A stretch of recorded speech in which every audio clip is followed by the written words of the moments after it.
Hi everyone and welcome back to another day of Cavemas. It's Jem here. I've forgone my festive confetti just because we're working with these paints and they're really messy. Today's video is like a combination of the Stash series video and obviously Cavemas. I did actually have a plan long before we decided on what the item was going to be for this particular Stash series. I was going to do a gouache painting for Cavemas anyway, so this is actually tied in really nicely. So we're going to use these paints today that we've been messing about with to create something a little bit special, and it's going to include a robin that we did in our sketchbook. This is particularly special today because regardless of the outcome of this painting, and Sarah, I am sorry in advance if this turns out terribly, but I have decided to dedicate this painting to a very special little man.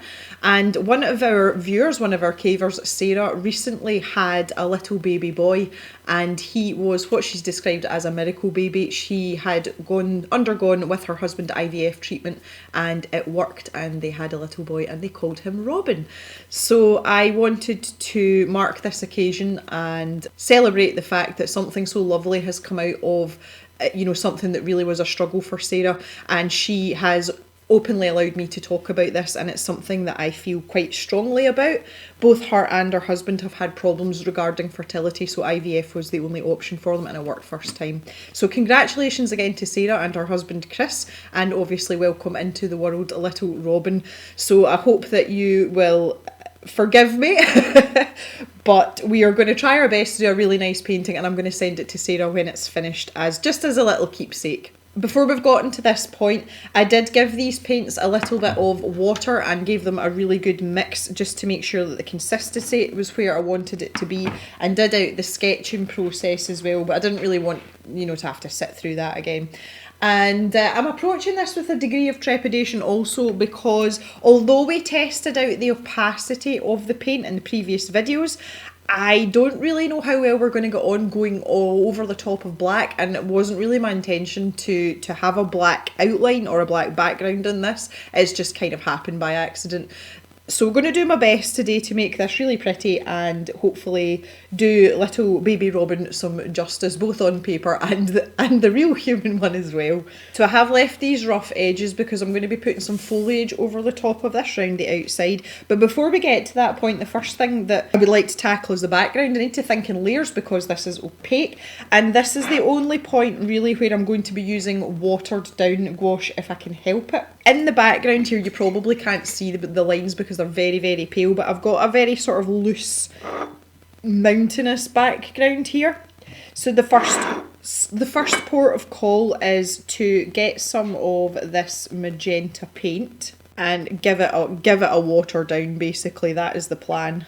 So I've got my little mixing brush here again that I'm so fond of using, this little Faber-Castell brush. And I want to keep this background pretty pale because I don't want it to take away from the main focus of the actual painting. So I've just got this little scrap of paper here, and this is good, my sort of tester spot. So as per usual, I've got my little rag here. I also wanted to point out I'm working on cold press. No, I'm telling lies. I'm working on Arche watercolour paper here, and this is the hot press stuff, so it's smooth. I just thought that might help me out a little bit while we're going. So I'm looking for almost like a wash effect at this point. Okay, so I'm going to start with this nylon tipped number 6 round. This is a Pro Art brush, and we'll get zoomed in a little bit. I have made sure as well, been very careful to make sure that this is completely dry before commencing with anything ridiculous. So we don't have to be too careful here, just because we can go over everything, and you can see there that I'm perfectly able to use this in more of a sort of watercolour style wash sense. Okay, so straight away that water has picked up that black paint, so that's going to be the first issue. I should have waited and done that last, but we're learning lessons as we go here. So gouache isn't really my my primary medium. Well, it's definitely not. Paint isn't my primary medium. We'll see how we go. So I've got some kind of like mountains in here as well. Trying to match up to the edge of this black as much as I can without disturbing it too much. And then I'm going to grab a much bigger brush. This is a number, goodness me, I've got a number 12 round here, and I'm going to just use this lifting technique. So just a damp brush, and then wipe it off, and you can see there that that's coming off quite nicely. And that's just going to give me the basis for some clouds and things that we're going to work on a bit later. So I've just mixed up some blue white with a little touch of grey in it, and I've actually got it here in my brush. And this paint is drying ridiculously quickly. So I want to start popping this in here, again just for our background, so adding water as I go. I'm not paying too much attention to what's going on here just now because there's going to be a considerable number of layers on top of this as well. So if it's not absolutely smooth, it doesn't matter because we are going to have to add some dimension to this anyway. And for this underneath section, I want this really, really watered down. So this is almost going to be a wash.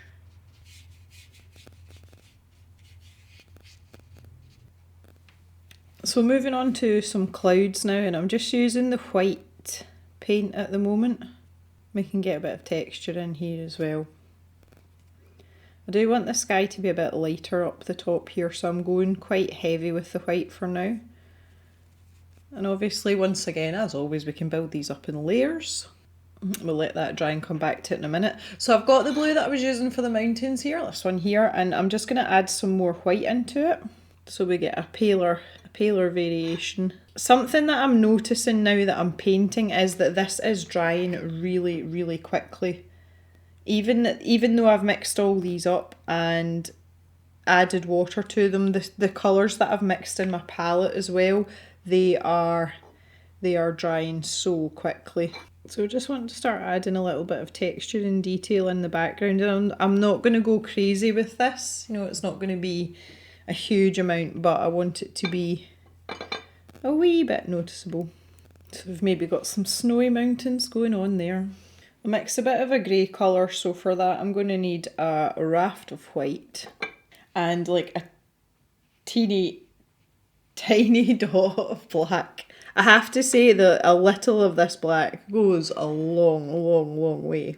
And then we can just add a bit of water and soften that out up into the actual clouds themselves, you know, kind of start mixing it in.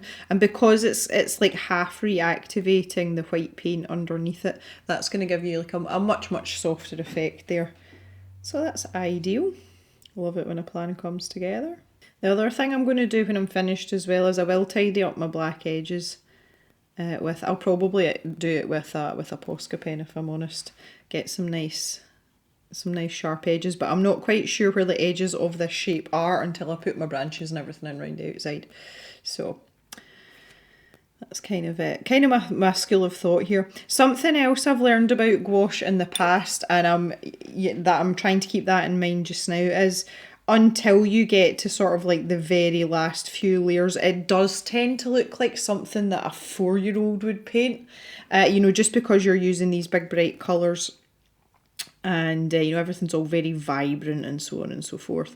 So the key there is to try not to panic and don't question your arting ability until you have gotten to nearer the end of the painting. And I would say this is one of the mediums where the ugly phase is substantial in comparison to others. And the first time I painted in gouache, it was I was very, very conservative with it. I did use a lot of watering down techniques. That was more out of caution than anything else, to be honest. But yeah, you panic for quite some time. If it's a medium you're not used to, you do panic for quite some time because you think, oh my goodness, is this ever going to look as if an adult's painted it? But it's actually, in my experience anyway, not that my experience is vast, but it's down to the sort of finer details at the end that really make it, you know, turn it in from just blobs of paint on a canvas or a sheet of paper to actually being something tangible. Now, just while I'm here as well, I'm going to grab what's left of this blue and I'm just going to mix it in a little bit with this grey. We're getting quite gelatinous. Just soften those edges a little bit. And the really nice thing about gouache, obviously, is if you don't like something, it doesn't take much to change it. So while I'm waiting for those mountains to dry, I am just going to grab this red colour and start on this bow down the bottom. I have to say I'm finding this paint very difficult to control. Very difficult. I feel as if I'm constantly having to add water, and by doing that I'm taking away from that opacity. Like, I'm really struggling to get the balance between how mobile the paint is and how vibrant it is, you know, without kind of like washing it out. And these, I mean, these paints are drying already. I can see there's a film over this green here, like it is starting to dry out. And that's kind of a problem. So these palettes, they're definitely built for speed, there's no doubt about it, but you have to have time to do things. And it's not even particularly warm in here today. I've deliberately kept the heating off, but I can see that the top layer of this is drying. I mean, that's dry there already. And it's happened to most of them, other than the ones I've been using directly. So that's a bit of a concern. The thing is, I want to move to a smaller brush now as well, and I'm kind of scared too because I don't know how much control I'm going to have. So I've got this kind of ochre colour, and I'm going to use that as like the underlayer for the brown parts of my robin. I really don't see me using them a huge amount. I really, really don't. And because they're obviously built for speed. And when it comes to something like this, I am not, I'm a very sort of slow, meticulous painter because number one, I'm inexperienced. And secondly, I like detail and I like to take my time and really mull things over. And that's not really fitting in with what this gouache is for. As I'm going here, I would much rather have my gouache out of a tube, because any time that you save by having these pre-mixed colours here, unless you're really quick when you're painting and you know what you're doing, unless you're proficient, then I just kind of feel like you spend any time that you would have saved, you will spend having to re-wet and mix these, because it's not a 2-second job, but you've got to be very careful when you're mixing them. And that's only the set of 18, so I hate to think what it would be like having to do, like 24 of them or whatever. And so even this is, look how watered down this looks, and it kind of defeats the purpose of having this sort of paint. I've got that sort of grim determination though that we're gonna do stuff with this. It's gonna happen. And even when it comes to brush strokes and texture, I'm just kind of like, I don't really know what to do here. And this, ladies and gentlemen, is why I am not a painter. So I'm just using the base green that's in the pan here for what are going to be the holly leaves. But again, the more water I add, the more cautious I am of being near this black paint, because I don't want to pull too much up. Now, given that was a rookie error entirely on my part, and maybe I should have thought about that a little bit more, but you don't want the lifting properties to be, there's such a thing as too lifty, and I think that's kind of the territory that I might be in right now.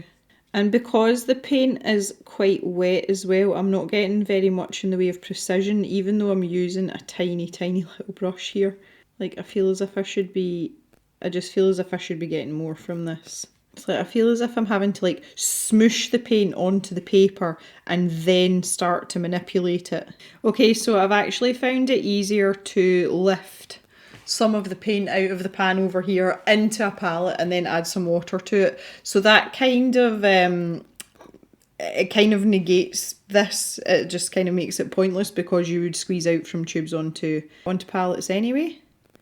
So yeah, this is the thing about when I do stuff like this. When I try a new supply, it's all very fair and well road testing it and skiddling about on a bit of paper and I wonder what this does. But in terms of it actually being a feasible art supply, you only really find out how you feel about it and how it performs when you actually apply it to, doing an artwork. And it's the same as when you're trying out anything else. It's got to stand the test of time and your actual like practical side of things and the way that you would do things. And it's not necessarily, it's not working because you're doing something wrong or you're doing it the wrong way. You have to function the way you would function with it as an artist. And for me, gouache is not a familiar medium. I have used it before, I have tried it, but I'm not proficient, therefore I am not speedy. Unless I want a really poor representation of what I'm trying to do. So I think in that respect that these jelly gouache pans they're just not for me. Like, they're really not. And I'm not even enjoying using them and, you know, putting the paint to paper now either, because I'm struggling with it. And that's just, I don't know. It's kind of awkward. It's kind of awkward. And I feel as if I'm going to sit here forever doing this. I feel as if this is going to be oh, that's still wet as well. God damn it. I just feel like this is going to be a really long drawn out process. And I feel as if I'm going to be here for an eternity, which I think I probably am at this rate. And I refuse to be beaten, especially by something like an art supply. I'm still going to give this 110%, and it doesn't matter if it takes me all day and I have to keep coming back, but I will persevere.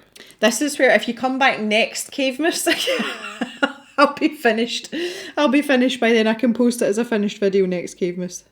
I was going to go back and use my grey here, but it's absolutely rock solid. So I wanted to grab a little bit of this chocolate brown. I don't want watery paint. This is the thing. I need it to be mobile.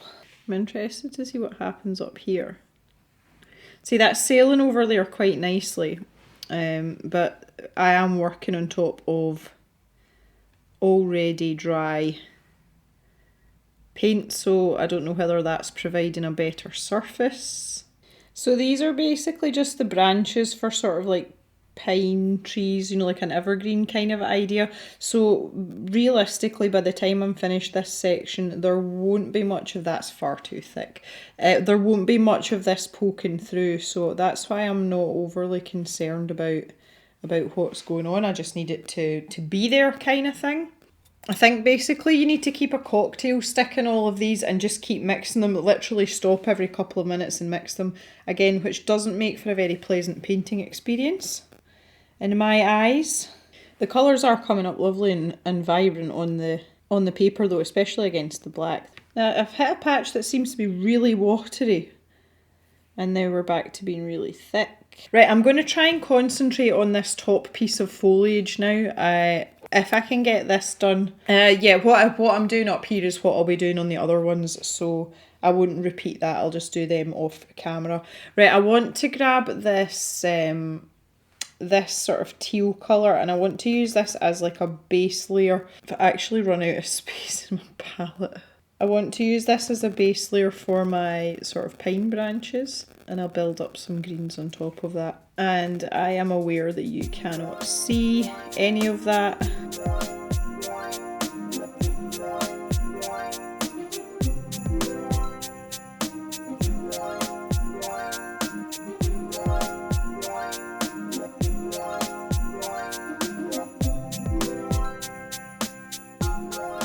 I had to take a bit of a break there. I was getting really frustrated and the paint was really, really drying out, so I just stopped and went and walked my dogs. And yeah, so we're back now. And all my edges have started to curl up, but that's okay. So I finished off these branches here, and all I did was I used the teal as I was doing with little strokes, and then after that I used this green here and just added a little bit of white to it for the last coat. So I've got a little bit of dimension on the branches, but it's not great. So I'm going to move on to the berries and the bow now, and I really want to get this outside part finished, and then we can move on and spend some time on our little robin. So we'll get some berries on the bow.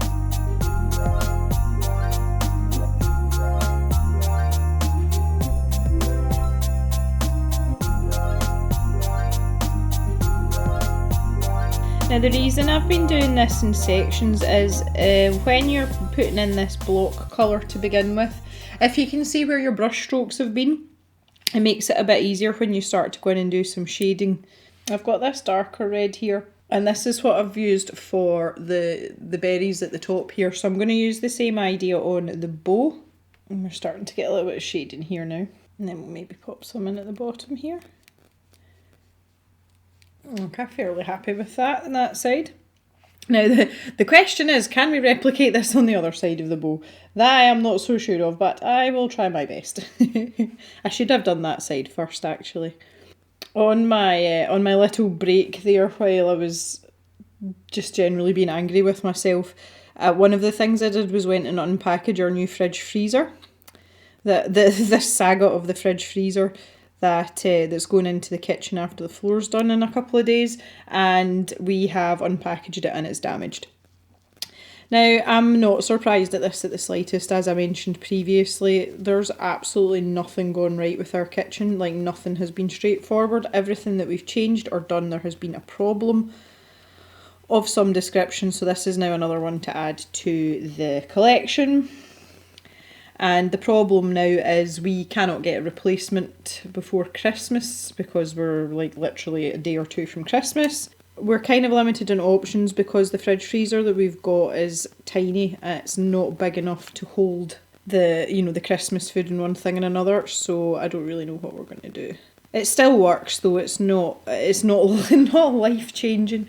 But it's just really annoying when you've paid for something like that and it's damaged. And we've deliberately kept it in the packaging because it wasn't going into the kitchen and we wanted to stop it getting damaged. And we thought if we kept it in the packaging, then, you know, that would be sensible. I don't know if they're going to be able to... They probably won't take it back now because we've had it for a couple of weeks. But not only that, they'll probably blame the delivery drivers and then blame us for not checking it when it was delivered. So not overly confident about that at all. Okay, I'm going to finish off my berries, and these white areas I'm going to leave till the very, very end. We will sort them out with some black paint once I've finished everything else. I'll just call that the touching up phase. So if I'm just going to grab some more of this darker red paint now. And again, I should really start over this side. Come on, Jem. I think I'd know better by now. How long have I been doing this? So yeah, Mr. Jem's in a bad mood anyway today. I said he was like banging about earlier on. It's because he was angry.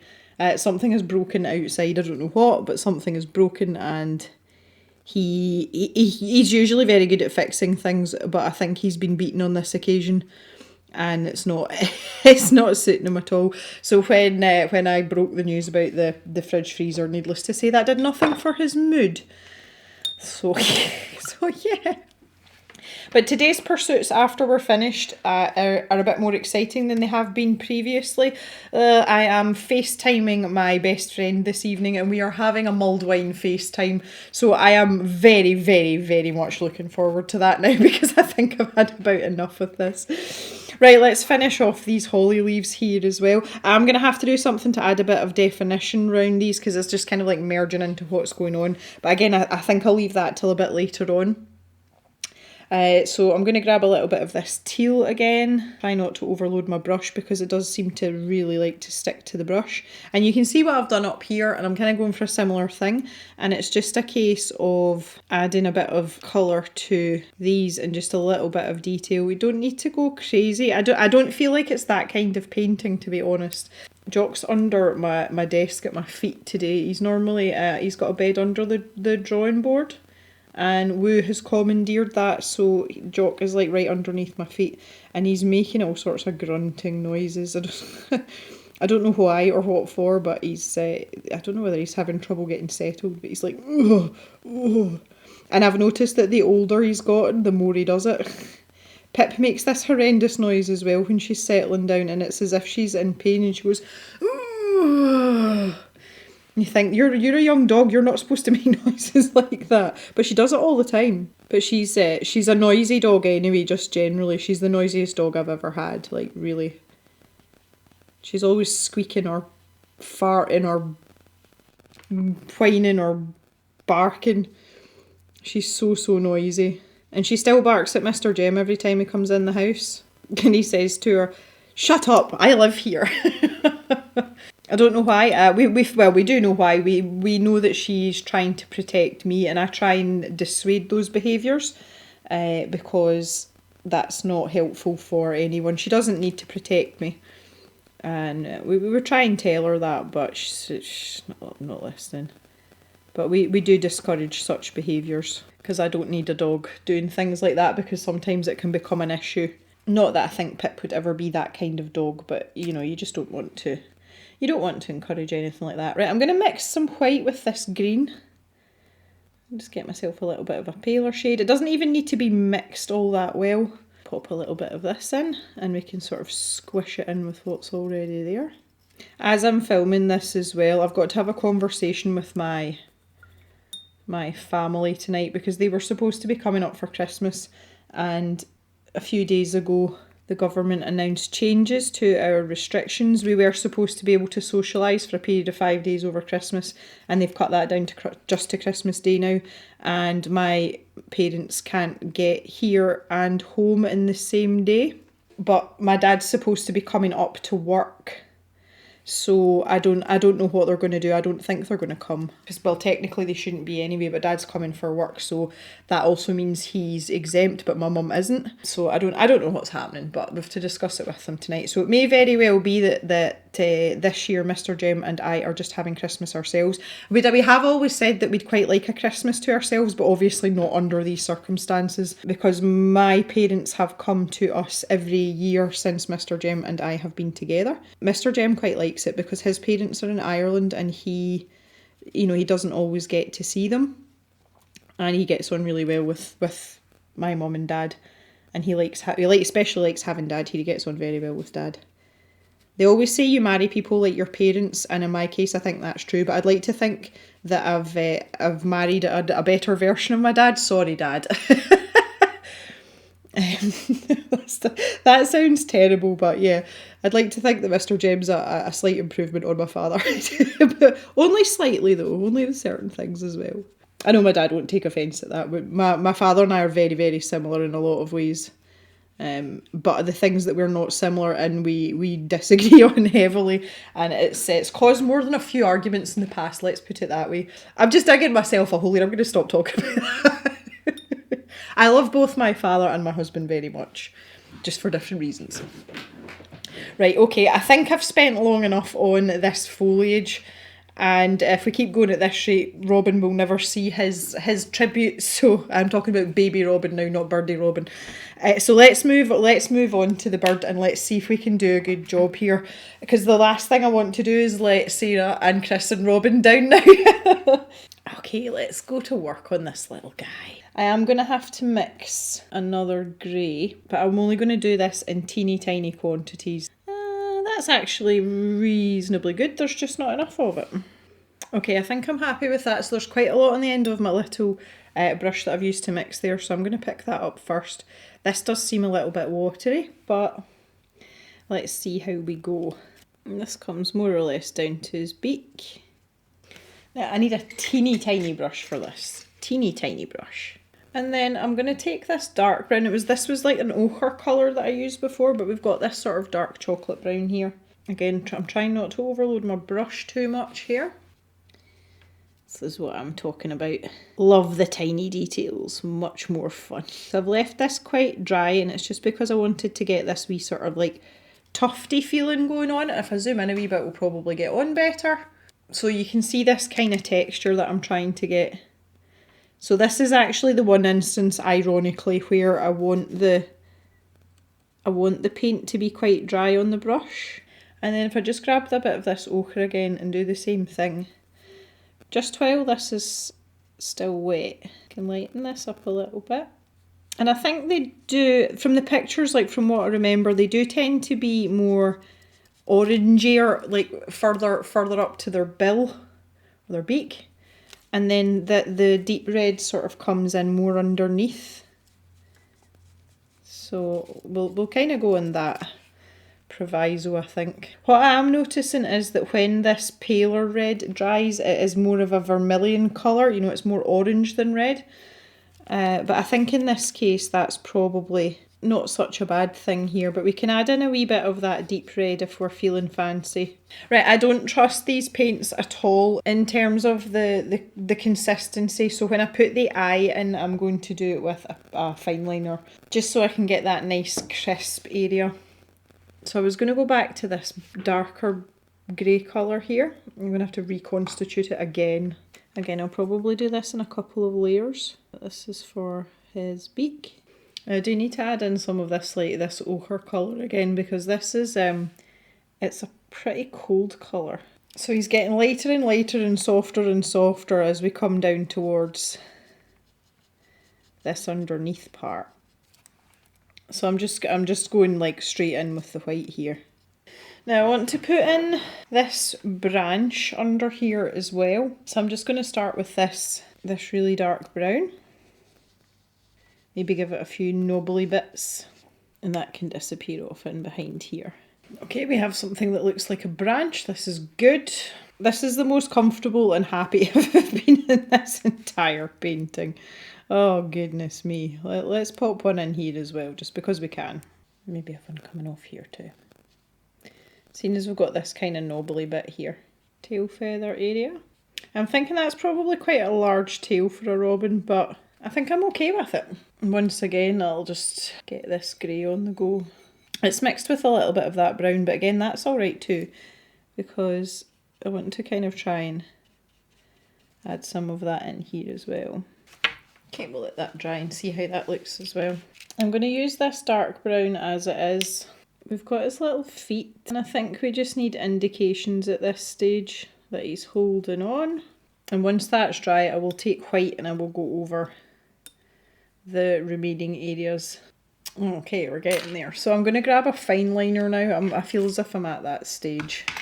And we're going to give our wee birdie his eyes. And I'm just going to put a little bit of detail down his beak as well. Now what I do have to do is touch up this area in under his eyes. Orange. Now they do have this little halo, and I've talked about this before, and most animals do have it, whether they've got feathers or fur, they've got this tiny little white bit, and it's just their skin from where the mucous membrane of the bottom of the eye stops and then the actual feathers or fur starts. And I think I'm going to go with Posca pen here.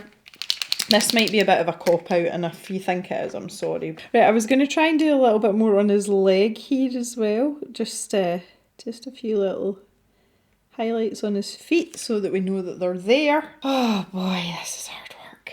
So now what I want to do is just tidy up these areas, and this part's actually okay. I just want to take some black paint though and tidy up in here a little bit. Can't speak at this juncture, concentrating. I did say though, didn't I, that I'm stubborn and I will not be beaten. It's taken me literally all of the daylight hours available, which to be fair at this time of year isn't very many, but I did start this painting at approximately 9 o'clock this morning, and it is now 27 minutes past 4. Granted, I did have a break in the middle, but never let it be said that I don't persevere. Damn tootin', we persevere, that's what we do. That must be my stubborn Italian streak. What do you reckon, guys? I didn't want to go in with the black in here. I'm also making the assumption that by this point anybody who actually does paint with gouache on a regular basis will have been so frustrated and cheesed off with me that they'll have stopped watching, which is probably good for everyone. I would say a fairly good salvage mission here is probably the best phrase. This is what happens though, see when I agree to paint something for someone, it's not a commission, I mean, but if I say, oh yeah, well, if I paint this, I'll give it to you. See, when I do that, those are the paintings that I always have the most problems with, and it doesn't matter what medium it is, it's the same with drawings as well. See, when I'm just drawing and something turns out okay and then someone wants it, or if I have a specific reference, you know, like for a commission, everything's fine. This is just always the way of it with me. I'm like, no, what are you doing? Stop making everything go wrong. Right, and I'm just going to add in some of this here as well, because we don't want it to stand out terribly. I do have this little bit in here that I'd like to make a pale blue, but I'm not convinced that I can get close to the blue that I had, because that was a mixture of the white and this lighter blue. But I can maybe get something similar. Yeah, that's not bad. That's a reasonable match. Now, the few final things that I wanted to do with the Posca pen, my fine liner, which is man down because it's got gouache on it. I can't do it now because it's wet now. I just wanted to pop in a little line here and there, and this is just to give us a bit of definition on the holly leaves. You can't see what I'm doing, that's not helpful, up here. And it's just in the area where we've got these other leaves going on. So I'm basically just giving the holly leaves like a boundary. Oh boy. Well guys, this is epic. I would normally get pleasure off of peeling the tape off, but half of it's already off. I've been sitting here that long. I've actually got crispy bits of paint everywhere now as well. There we go. There is our little robin. He looks as if he's an inquisitive little chap. Kind of want to fix his eye a little bit. Oh no, don't do it, Jem. Don't do it. Don't do it. Too late, I've done it. I need to fix the highlight in the eye as well. Oh, wow. Right, that's better. Okay, I am done. I am satisfied. I am happy. I am going to sign my name down here in somewhere inconspicuous. And there we have it, boys and girls. That is my finished jelly gouache piece. I wish to never repeat this. Oh, do you know what I haven't done that I was really wanting to do? Do you know what? I'm going to do it. I had this big blob of gouache here anyway that's starting to dry out, so I might as well use it up. Trying to aim more for around the outside, but... Alright guys, I am finally finished. I have got there. I am pleased with this. I feel quite accomplished. We've got there. Definitely not my best artwork. Gouache is not my medium, but I've given it my best shot and I've spent a lot of time on it. So Sarah, hopefully this will be a nice little reminder and a little keepsake for Robin for when he's a bit older. I want to thank everyone very much for watching. I appreciate it, and I'll see you back in the cave tomorrow for another day of Cavemas. I am going to enjoy my mulled wine FaceTime now and unwind a little bit, so I shall see you tomorrow. Bye for now, everyone.